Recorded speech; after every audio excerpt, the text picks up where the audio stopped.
Okay, good morning and welcome to Iyun with Benzion, Daf Gimel and Yevamos. Yesterday we talked about Hakira, investigation. That's what Hakira literally means. Investigation of the source for our Mishnah, the Lamdus for our Mishnah. There are sources in the Gemara, but we're trying to understand the fundamental ways and logic, how it works.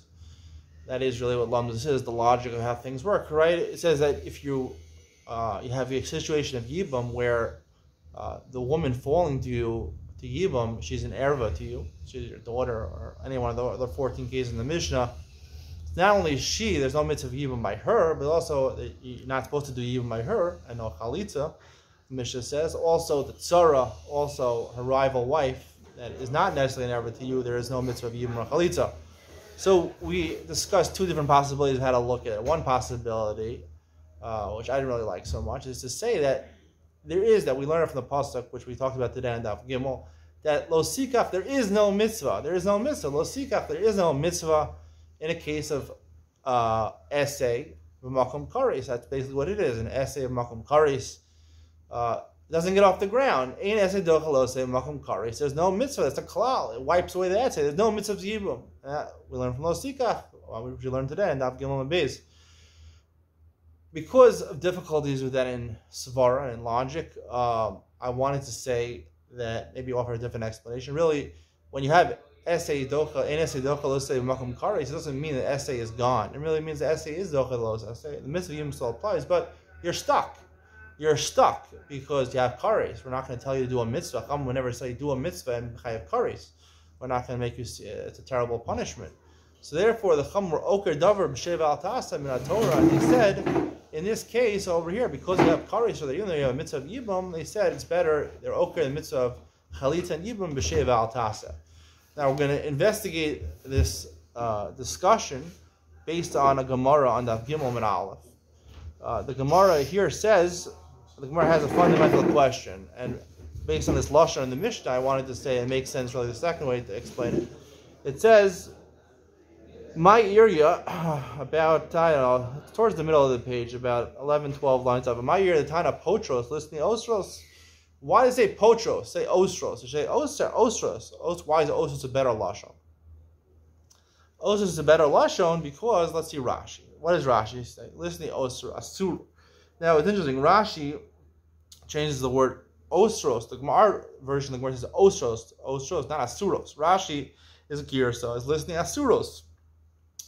So Rashi says, "The havadei asuros mina acher she'enan zekuko vadei asuros ein ma'acher she'enan zekukos liyibam v'kaimi be'isur eishasach." They're usur. They have an isur of eishasach over here. Now, an isur in the Torah does not mean a punishment. Karis is a punishment. An isur is that you're not allowed to do it. So, if the second way I'm saying is really the essay is dochel los essay, you're just stuck with a mitzvah's essay, makom karis, and you don't know what to do. Here Rashi clearly says the kaimi be'isur eishasach. The los essay is not there anymore. There's no mitzvah anymore, right? There's no mitzvah. Kaimi be'isur eishasach. This is seemingly how it read Rashi. It seems that there's no mitzvah essay. There's an isur. There's still an isur eishasach. What I was explaining yesterday is that the essay is dochel los essay. You're just stuck with karis. According to Rashi, you can't say that. He says, Isra Eishasach, you have an Isra of Eishasach. Look at Tosfos. Tosfos says, my yeri the tani potros. Perish the mashma, avali by miyabim, lisni asuros liyabim. It should say asuros liyabim. So, Tosfos is not really clear so much. Tosfos could be going either way. Either he should say asuros liyabim. The problem with potros, Tosfos is saying, because it could mean that if they want to, they could do yibum, which is pater. You have the option. You should say asuros liyabim. So asuros can mean, though literally the word asur means tied down. You're in a quandary. You don't know what to do. That's really the second I was explaining it. So you could say Tosfos is saying like Rashi, asuros liyabim, because there's an isra of eishasach. He doesn't explicitly say there's an isra of eishasach. Rashi says that. Asuros liyabim mean it could be according to Tosfos that you're stuck. Like the second way I was saying, that you're really stuck. Let's go on to the Gemara though. The Gemara has a hemshah. The Gemara continues. So the Gemara says, Itani ostros. So it said ostros have amina Now the lashon of osros also sounds not like asuros. Asuros means what we say forbidden. Osros sounds like tied up, which would be mashma a little more like me, the second way. So the Gemara says, "Itana osros havamina asr liyabim." If we said osros, I would think you can't do yibam milchas chalza, but you could do chalitza kamash malan, or you should do chalitza kamash malan. So always kamash malan is what does it teach you? But what is the Gemara saying? Havamina, I would havamina asr liyabim milchas chalza. Milchas chalza. Now, according to the second way I was explaining, there's an easy way out, right? Why did the chum have to be oker darbar torah b'sheval tasa? Right? There's a mitzvah of yibam, and there's karetz. So there's an easy way out. They didn't, instead of saying you don't have to do chalitza, you don't have to do yibam, when they had to be oker darbar b'sheval tasa. We normally don't want the rabbanon to say that. The rabbanon didn't want to do things like that. They just said, get out of your conundrum. You have a problem over here. You have a mitzvah of yibam, but you have karetz. We don't want you to chayiv you karetz. So they ever do chalitza, just remove the zika. There is a zika over here. There's a connection between you and the Yevamos. Just to remove that by doing chalitza, let her take off your shoe and spit in it and see some psukim, and then it's all resolved. So that's what the Gemara is really asking over here. Kamash malan. So according to Rashi, it said kamash malan. There's no zika. But the problem is that the Gemara is having even after the Gemara said, according to Rashi, right, there's an issur of Eishes Ach. So what's the Gemara? Milchas Chalta, we should do Chalitza. The Gemara knew already. There's no mitzvah of Yibam over here. Milchas Chalta. There's no Zika over here, according to Rashi. Wait, the first way we're explaining it, and we're saying Rashi saying according to the first way, there's no mitzvah of Yibam over here. The mitzvah Yibam doesn't even start over here. There's an issur of Eishes Ach. There's a losa say and kares. So how can you do Chalitza? There's no Zika. What's the problem? What's the point of doing Chalitza? Zika of Chalitza.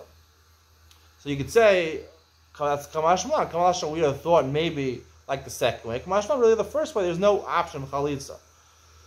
But the Gemara persists. The Gemara says, listening to Asura Lachlos, just say, Asura Lachlos is Asur to do Chalitza. And the Gemara says, Maika up, and Alam Allah. And the Gemara says, there is a problem of saying Asura Lachlos because if you say you can't do Chalitza, so and the reason it should have said Asura Lachlos is because if it allowed you to do Chalitza, then you might come mistakenly to do Yibam.